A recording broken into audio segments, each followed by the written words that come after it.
takot na pag dito nilabas.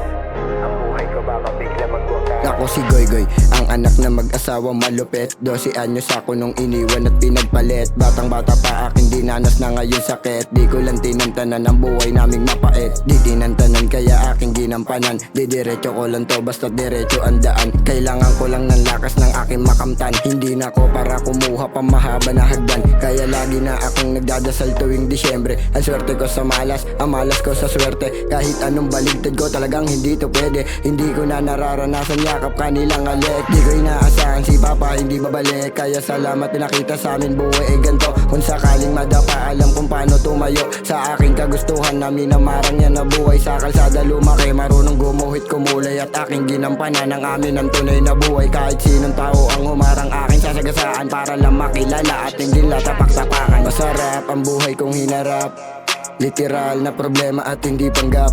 Masarap kapag buo ang pamilya. Masarap inaalala ka ni mama. Masarap ang buhay namin na magulo.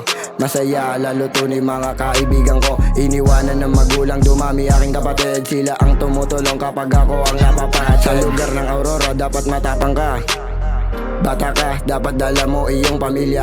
Kaya kung akala mo madali aming hinaharap, delikado at dapat hindi tamad. Dapat dito sa amin, wala kang alanganin. At unang-una sa lahat, dapat marunong manalangin. Ang bata dito sa amin, ramdam pa nung malasin. Kaya alam nila kung paano sumabay sa hangin. Samahan ng dalangin, wala kang alanganin. Tinutuloy lang namin para merong makain. Wala kang alanganin, tinutuloy lang namin para merong makain. I'm out.